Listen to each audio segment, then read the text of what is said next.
Ah, isso é bem burra. Então vamos lá. As limitações de Rutherford. A gente sabe, pessoal, que partículas que possuem carga, independente se tem carga positiva ou carga negativa, elas emitem energia. Qualquer partícula que possua carga elétrica em movimento, ela vai emitir energia. Especificamente no modelo de Rutherford, qual tipo de partícula que estava em movimento?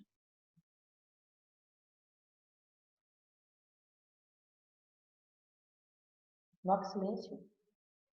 Quais eram as partículas, pessoal? No átomo, de acordo com o Rutherford, que estava em movimento? Elétron, Isso, os elétrons. Onde que eles ficavam? eletrosfera, Isso. Então, olha só, os elétrons, eles se encontravam na eletrosfera, e essa eletrosfera, ela tinha órbitas circulares que giravam ao redor do núcleo. Só que, como já foi falado aqui, cargas elétricas em movimento, elas emitem energia. Só que, se isso de fato acontecesse, como os elétrons estão girando ao redor do núcleo, na eletrosfera, à medida que o tempo fosse passando, se eles começassem a emitir energia, eles iam, depois que o tempo fosse passando, a energia deles ia começar a diminuir. E se a energia deles começasse a diminuir, no caso da energia cinética deles começasse a diminuir, a energia cinética ela está associada à velocidade. Então, esse movimento dos elétrons ao redor do núcleo, ele deveria diminuir com o passar do tempo. E se esse movimento, essa velocidade dos elétrons que giram ao redor do núcleo diminuísse com o passar do tempo, o que poderia acontecer? Os elétrons iam se aproximar do núcleo, Isso, na verdade, como chocar. os elétrons têm carga negativa, eles têm uma atração natural pelos prótons que têm carga positiva lá no núcleo. Se essa energia dos elétrons fosse diminuindo, logo a velocidade também fosse diminuindo, à medida que eles girassem, que eles estavam emitindo energia, esses elétrons poderiam se chocar com o núcleo. E aí a gente teria novamente uma extinção do átomo, e isso não acontecia. Então o modelo de Rutherford ele não conseguia explicar isso. Então, o que acontece? Olha só, quando a gente aplica uma diferença de potencial, uma alta voltagem, por exemplo, uma amostra de gás, submetida a baixa pressão, a gente tem uma emissão de luz. Não sei se no livro de vocês tem, no livro de vocês tem na página 10 algo parecido. Vê se vocês conseguem ver no livro de vocês, na página 10. Você tem um tubo que tem uma amostra de hidrogênio, de gás hidrogênio dentro dela, a baixa pressão. Aplica-se uma alta voltagem nesse tubo e aí ele emite luz. Tanto que quando a gente passa essa luz por um prisma, vocês conseguem ver aí que ela emite alguns comprimentos de onda nessa placa fotográfica. E de acordo com essa figura, esse espectro ele é contínuo ou descontínuo? Vocês estão vendo na página 10?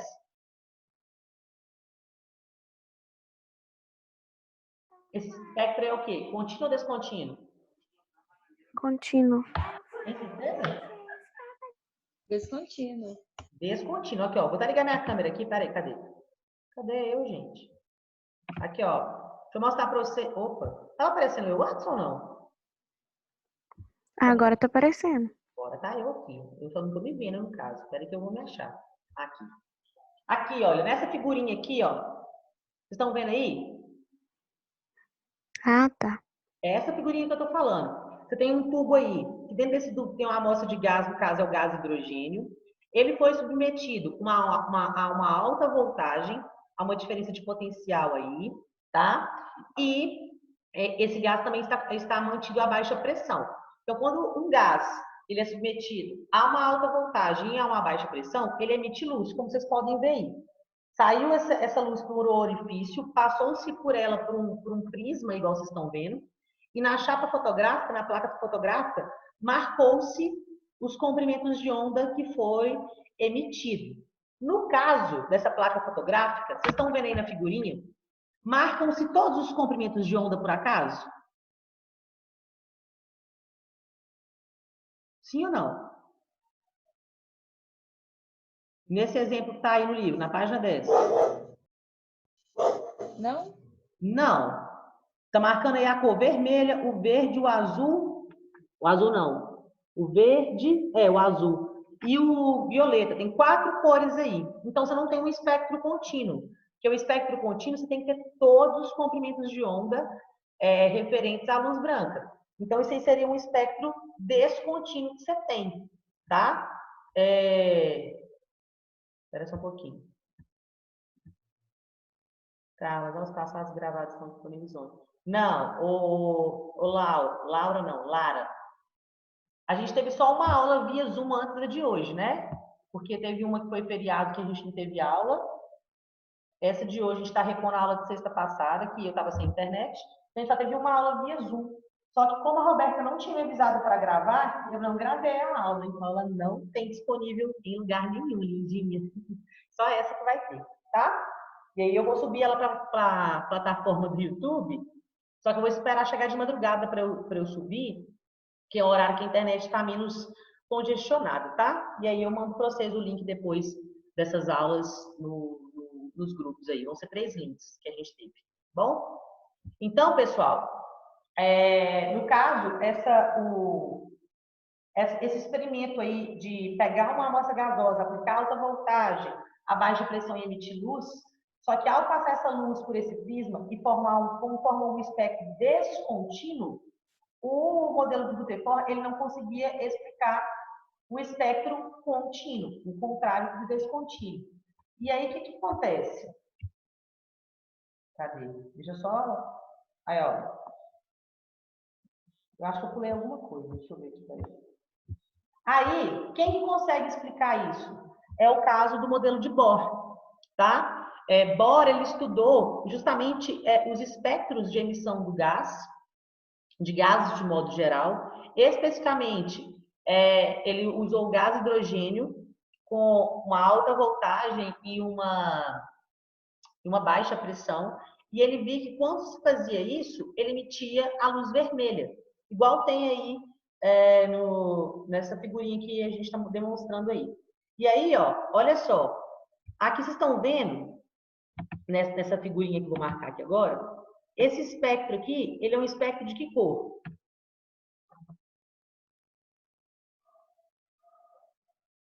Qual que é a cor desse espectro?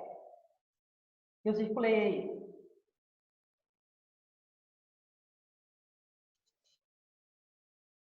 Socorro.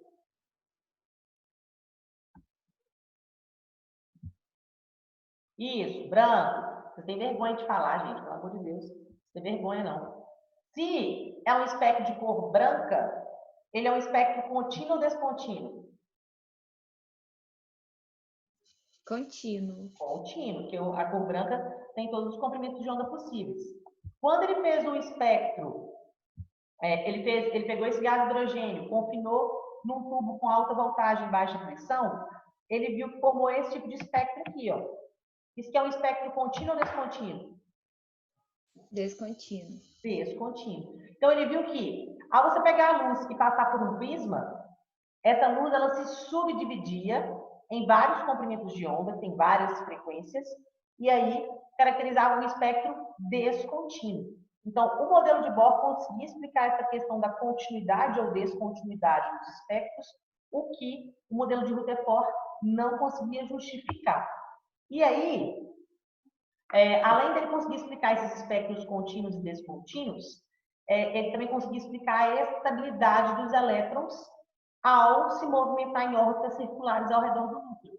Porque para Rutherford, quando os elétrons se movimentavam ao redor do núcleo, eles iam perdendo energia, logo eles iam perdendo velocidade, e aí poderia se chocar o elétron com o núcleo. Isso não acontecia. E Bohr conseguiu explicar que, para Bohr, o que aconteceu? Eu acho que eu toquei em alguma coisa. Para Bohr, quando os elétrons se movimentavam em órbitas também circulares ao redor do núcleo, ele via que o elétron ele não emitia energia. Então, não havia perda de energia. Segundo Bohr, quando os elétrons se movimentavam nessas órbitas circulares, a energia que ele tinha era constante. Tá? E aí ele utilizou essa teoria dos quanta que Planck estudou, onde ele falava que essa energia não era... Quando ele estava em uma determinada órbita, ele nem absorvia energia e nem liberava energia. Que essa energia era contínua, tá? E que em cada nível, em cada órbita da eletrosfera, o átomo tinha uma quantidade específica, uma quantidade, era uma forma quantizada de energia que ele tinha, que era o modelo de quantum de Planck que ele estudou. Como assim? Deixa eu só adiantar uma coisa aqui rapidinho. Não sei se vocês lembram, vou adiantar aqui, depois eu vou voltar, tá? Deixa eu passar esses loucos aqui. Espera aí. Todo mundo provavelmente já deve ter estudado a discussão eletrônica de Linus Pauling. E estudou que ela pode ser dividida em níveis e em subníveis de energia. Quando a gente pega a eletrosfera ela tem 7 órbitas, ela tem 7 níveis de energia. E que em cada nível de energia, ela comporta um número máximo de elétrons. Que era isso que Bohr, quando estudou a teoria dos quanta de Planck, ele quis dizer que em cada nível de energia tinha um pacote específico de energia, uma quantidade máxima de elétrons que cada órbita poderia compor. Então, no primeiro nível, que foi chamado de nível K, poderia ter, no máximo, 2 elétrons. No segundo nível, que é o nível L, 8 elétrons. No terceiro nível, M, 18 elétrons. No quarto nível, N, 32 elétrons. No quinto nível, O, 32 elétrons. No sexto nível, que é o P, 18 elétrons. E no último nível, que é o Q, teria 8 elétrons. Então, cada nível de energia, cada órbita da eletrosfera, tinha um número máximo de elétrons, que é essa quantidade que está aí, pré-determinada por Linus Pauling, que estudou isso posteriormente, e aí que quando os elétrons se movimentavam ao redor do núcleo, ele não ganhava e nem perdia energia.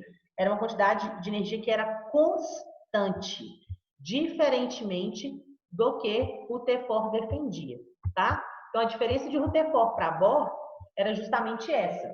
Ambos acreditavam, defendiam que o modelo atômico era comparado a um planetário, onde o Sol era o núcleo e os elétrons se comparavam aos planetas que giravam ao redor do Sol, mas a diferença de Bohr para Rutherford é que, para Bohr, os elétrons, ao se movimentarem ao redor do núcleo, ele não perdia energia e nem absorvia energia. Era uma quantidade que era quantizada, era constante, tá? Por isso que vem essa questão da conservação da energia aí.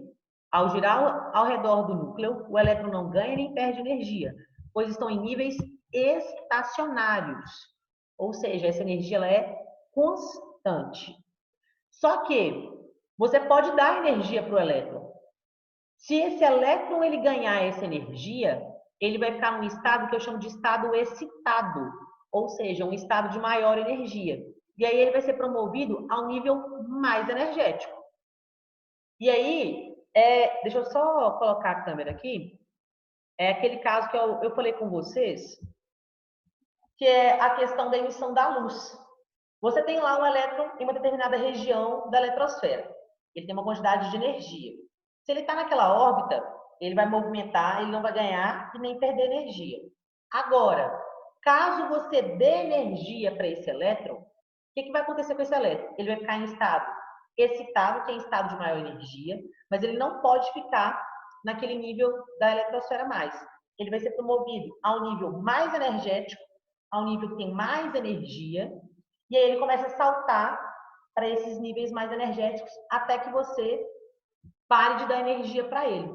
Quando você para, você cessa essa energia, o que esse elétron ele vai fazer? Ele vai retornar ao nível da eletrosfera de onde ele saiu e vai emitir toda essa energia que você deu para ele na forma de luz ou fóton, que é o que acontece com as figurinhas brilhantes no escuro, aquelas roupas que brilham no escuro, não é na luz negra, tá? Que brilha no escuro mesmo. Aqueles interruptores de luz mais antigos, quando você desliga a luz, não sei se vocês já viram, ele ainda, você consegue ver ele no escuro, ele ainda emite uma quantidade de luz. Por quê? Existem elementos químicos, substâncias que compõem aqueles interruptores, e quando você liga a luz, ele começa a absorver a energia que vem da luz. Começa a absorver a energia da luz. Quando você aperta o interruptor para desligar a luz, você parou de dar energia para ele. Então, o que vai acontecer? Os elétrons que absorveram aquela energia enquanto a luz estava acesa, eles vão absorver aquela energia. Vão ficar em estado excitado, em estado de maior energia, e aí começam a saltar para níveis mais externos, níveis mais energéticos. Quando você apaga o interruptor, você desliga a luz, você parou de dar energia para ele. Então, o que acontece? Esses elétrons que estavam em estado de maior energia, eles voltam para o nível de onde eles saíram e toda a energia que você deu para ele, eles vão emitir na forma de luz ou fóton. É por isso que você vê ele lá ainda brilhando no escuro. Tá? Vocês entenderam o que eu estou falando? Sim ou não? Sim. Então, qualquer discussão que vocês observarem em questões que falarem de emissão de luz, de fóton, de níveis estacionários, de quantização de energia, pessoal, eles vão se referir ao modelo de Bohr, tá? Quantização de energia, níveis estacionários, emissão de luz e cor, vai ser sempre referente ao modelo de Bohr. Tranquilo?